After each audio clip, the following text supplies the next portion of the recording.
شاعر نے کیا خوب کہا، جس طرح لب سے لب ملتے ہیں نام محمد کے سبب، کاش کہ ہم سب مل جائیں نام محمد کے سبب صلی اللہ علیہ وسلم۔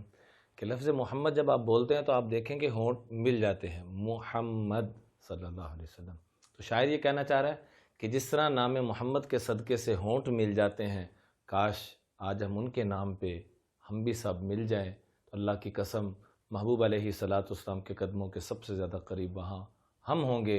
حدیث پاک میں آتا ہے، ان اللہ جل جلالہ کل قیامت کے دن، ان من اقربکم الی مجلسا یوم القیامت احاسنکم اخلاقا، جو جتنا میری امت کو جوڑے گا اور ظلم کرنے والوں کو بھی معاف کرے گا، درگزر کرے گا، اتنا ہی میرے قدموں کے سب سے زیادہ قریب ہوگا۔ ایک درود پاک پڑھنے والا اور دوسرے نمبر پہ اچھے اخلاق والا، جس کو شاعر بڑے خوبصورت انداز میں کہتا ہے، جس طرح لب سے لب ملتے ہیں نام محمد کے سبب، جس طرح لب سے لب ملتے ہیں نام محمد کے سبب، کاش کہ ہم سب مل جائیں نام محمد کے سبب۔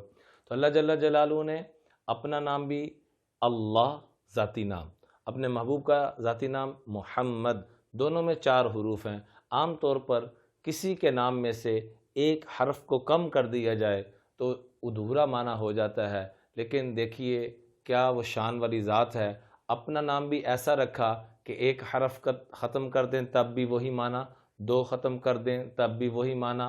اللہ لا الہ الا هو الحی القیوم، الف کو ختم کر دیں، للہ ما فی السماوات و ما فی الارض، اور لام کو بھی ختم کر دیں، لہو ما فی السماوات و ما فی الارض، اور لام کو بھی دوسرے کو بھی ختم خالی ہو کر دیں، اللہ لا الہ الا ہو، تو تب بھی وہی معنی۔ ایسے ہی لفظ محمد صلی اللہ علیہ وسلم کا لفظی ترجمہ ہے، جس کی کائنات میں سب سے زیادہ تعریفیں ہوں، جس کی کائنات میں سب سے زیادہ حمد ہو، جس کی سب سے زیادہ نعتیں پڑھی جائیں، چونکہ یہ احمد ہیں، یہ اللہ کی سب سے زیادہ حمد بیان کرنے والے۔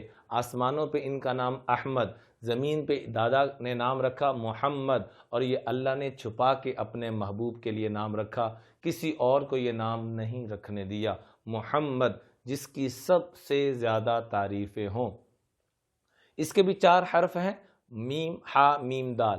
میم کو محمد کہتے ہیں، سب سے زیادہ قابل تعریف، اور میم ختم کر دیں حمد تب بھی تعریف، ہا ختم کر دیں مد کھینچنے والا جنت کی طرف، میم بھی ختم کر دیں خالی دال لے آئیں تو دلالت کرنے والا، خیروں کی رہنمائی کرنے والا، جنت کی رہنمائی کرنے والا، خیروں کی برکتوں کی، تو تب بھی امام الانبیاء کا کوئی بھی ایک ایک کر کے حرف ختم بھی کر دیا جائے تو تب بھی وہی معنی بنتا ہے جو قابل تعریف اور سب سے زیادہ قابل تعریف۔ لفظ محمد صلی اللہ علیہ وسلم کا ایک ترجمہ یہ بھی لکھا ہے، جس کی سجن بھی تعریف کرے، دشمن بھی تعریف کرے۔ ابو جہل سے بدر کے موقع پہ کسی نے پوچھا، تیری کیا رائے ہے ہمارے آقا صلی اللہ علیہ وسلم کے بارے میں؟ تو رب کعبہ کی قسم کھا کے کہا اس نے کہ رب کعبہ کی قسم، اس جیسی ہستی میں نے نہیں دیکھی، اس جیسا پیارے اخلاق والی شخصیت میں نے نہیں دیکھی۔ تو پوچھنے نے پوچھا کہ مانتے کیوں نہیں ہو؟ تو نادان تھا اور ظالم تھا، اس لیے کیا کہنے لگا، مجھے اپنی چودراہٹ کا، اپنی انا کا مسئلہ ہے۔ ظالم کو یہ نہیں پتا تھا کہ بلال حبشی غلامی میں آئیں گے، رب ان کو بیت اللہ کی چھت پہ اور جنت میں سب سے پہلے ان کو تمام انبیاء کے آگے بھیج دیں گے۔ یہ محمد مصطفیٰ صلی اللہ علیہ وسلم کی غلامی کا صدقہ ہے۔ تو نام ایسا محمد، جس کی سجن بھی تعریف، دشمن بھی تعریف۔ محمد کا ایک اور ترجمہ لکھا ہے کہ جن کے ساتھ جس کی نسبت جڑ جائے وہ بھی قابل تعریف بن جائے۔ ہم گناہ گار، ہم سب کی نسبت لگی، ہم بھی قابل تعریف بن گئے۔ یہ امت ساری امتوں سے بعد میں آئی، جنت میں سب سے پہلے اس آقا صلی اللہ علیہ وسلم کے نام کے صدقے اور اس نسبت کے صدقے سے جائے گی۔